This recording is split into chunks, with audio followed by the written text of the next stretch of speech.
ભારતમાં મહિલાઓમાં જોવા મળતા વિવિધ કેન્સરોમાં ગર્ભાશયના મુખનું કેન્સર બીજા ક્રમનું સૌથી ઘાતક કેન્સર છે। આ જીવલેણ બીમારી મુખ્યત્વે હ્યુમન પેપોલિમા વાયરસ દ્વારા ફેલાય છે। આ ગંભીર બીમારીને જડમૂળથી ઉખેડવા માટે ભારત સરકાર દ્વારા એક મક્કમ પગલું ભરવામાં આવ્યું છે। રાજસ્થાનના અજમેરથી આ રાષ્ટ્રવ્યાપી એચપીવી રસીકરણ અભિયાનનો ગરિમામય પ્રારંભ કરવામાં આવ્યો છે। ભારતમાં મહિલાઓમાં જોવા મળતા વિવિધ કેન્સરોમાં ગર્ભાશયના મુખનું કેન્સર બીજા ક્રમનું સૌથી ઘાતક કેન્સર છે। આ જીવલેણ બીમારી મુખ્યત્વે હ્યુમન પેપોલિમા વાયરસ દ્વારા ફેલાય છે। આ ગંભીર બીમારીને જડમૂળથી ઉખેડવા માટે ભારત સરકાર દ્વારા એક મક્કમ પગલું ભરવામાં આવ્યું છે। ત્યારે આજરોજ વડાપ્રધાન દ્વારા રાજસ્થાનના અજમેરથી આ રાષ્ટ્રવ્યાપી એચપીવી રસીકરણ અભિયાનનો ગરિમામય પ્રારંભ કરવામાં આવ્યો છે। આ ઝુંબેશના ભાગરૂપે ગુજરાતમાં પણ હીરાનગરી સુરતમાં અભિયાનને વેગ આપવા માટે સુરત મહાનગરપાલિકા દ્વારા વિશેષ આયોજન કરવામાં આવ્યું। સ્મીમર હોસ્પિટલના ડી બ્લોક સ્થિત લેક્ચર હોલ ખાતે સવારે 11:30 કલાકે મહાનુભાવોની ઉપસ્થિતિમાં કાર્યક્રમ યોજાયો। આ પ્રસંગે ડેપ્યુટી મેયર, દંડક શાસક પક્ષના નેતા, હોસ્પિટલ કમિટીના ચેરમેન અને માજી મેયર ખાસ ઉપસ્થિત રહ્યા। આ રસીકરણ અભિયાન અંતર્ગત ચોક્કસ વય જૂથની કિશોરીઓને આવરી લેવામાં આવી, જે કિશોરીઓએ પોતાનો 14મો જન્મદિવસ ઉજવ્યો હોય અને રસીકરણના પ્રારંભના 90 દિવસની અંદર 15 વર્ષ પૂર્ણ કરતી હોય તેવી કિશોરીઓ આ માટે પાત્ર ગણાશે। સરળ શબ્દોમાં કહીએ તો જે કિશોરીઓનો જન્મ 1/1/2011 થી 29/2/2012 વચ્ચે થયો હોય તેવો 1 વર્ષનો કોહોર્ટ આ રસી મેળવી શકશે। સુરત મહાનગરપાલિકા દ્વારા શહેરના વિવિધ વિસ્તારોમાં કાર્યરત 57 શહેરી આરોગ્ય કેન્દ્રો અને શહેરી સામૂહિક આરોગ્ય કેન્દ્રોને કોલ્ડ ચેઇન પોઈન્ટ તરીકે કાર્યરત કરવામાં આવ્યા હતા। આ અભિયાનમાં સહકાર આપે અને ઉચ્ચ ગુણવત્તાયુક્ત રસીકરણ કરાવી કાર્યક્રમને સફળ બનાવે તેવી અપીલ કરાઈ હતી।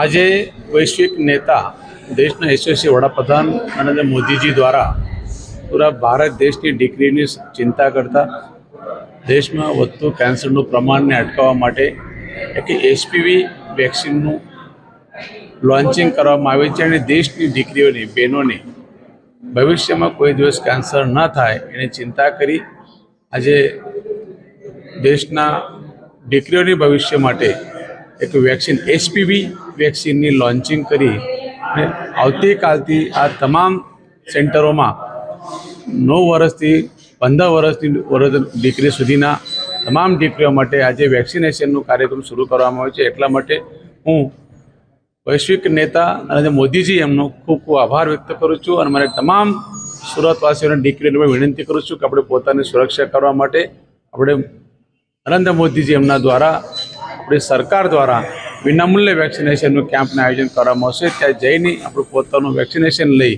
પોતાનું જીવન સુરક્ષિત કરજો એવી 2048ના વિકસિત ભારતની એક આગલી કડી વધતા હું નરેન્દ્ર મોદીજીના ખૂબ ખૂબ આભાર સાથે અભિનંદન કરું છું। આજે સર્વાઇકલ કેન્સર આ ખૂબ ચિંતાનો વિષય છે, ત્યારે કિશોરીઓનું, મહિલાઓનું ગુણવત્તાસભર શ્રેષ્ઠ આરોગ્ય બને આ માટેની ચિંતા આદરણીય વિશ્વ જનનાયક વડાપ્રધાન શ્રી નરેન્દ્રભાઈ મોદી સાહેબે કરી છે, જેના ભાગરૂપે આજે રાજસ્થાનના અજમેર ખાતેથી રાજ્યવ્યાપી સર્વાઇકલ કેન્સરની વેક્સિનનો શુભારંભ કરવામાં આવ્યો છે। એચપીવી આ વેક્સિનનું આજે સમગ્ર રાજ્યમાં જ્યારે શુભારંભ થયો છે ત્યારે તેના ભાગરૂપે સુરત મહાનગરપાલિકા સંચાલિત સ્મીમેર હોસ્પિટલમાં પણ આ વેક્સિનેશનનો કાર્યક્રમ યોજાયો હતો, જેમાં બાલિકાઓને એટલે કે જે કિશોરીઓની ઉંમર 14 વર્ષ પૂર્ણ થઈ છે અને 15મા વર્ષમાં પ્રવેશ થયો છે આ દીકરીઓનું વેક્સિનેશન થશે। અને આ ખૂબ ચિંતા કરી છે જ્યારે અમારી સરકારે, ત્યારે મને ખૂબ ગર્વ થાય છે કે સુરત મહાનગરપાલિકાના 57 જેટલા હેલ્થ સેન્ટરો પર આ વેક્સિનેશનના કેમ્પ થશે, જેમાં જાગૃત મહિલાઓનો, એનજીઓનો, આશા વર્કર બહેનોનો અને સ્થાનિક પ્રમુખો, સોસાયટીના પ્રમુખો અને અમારા કાર્યકર્તાઓના સહયોગથી આ કેમ્પ થવાના છે। એટલે ખૂબ મોટી આરોગ્યલક્ષી આ ઉપલબ્ધિ છે અને એનો જ્યારે આજે શુભારંભ થયો છે તો એનો મને વિશેષ ગર્વ છે। મને ચોક્કસ વિશ્વાસ છે કે આ ભગીરથ કાર્યમાં શહેરવાસીઓ સહયોગ આપશે।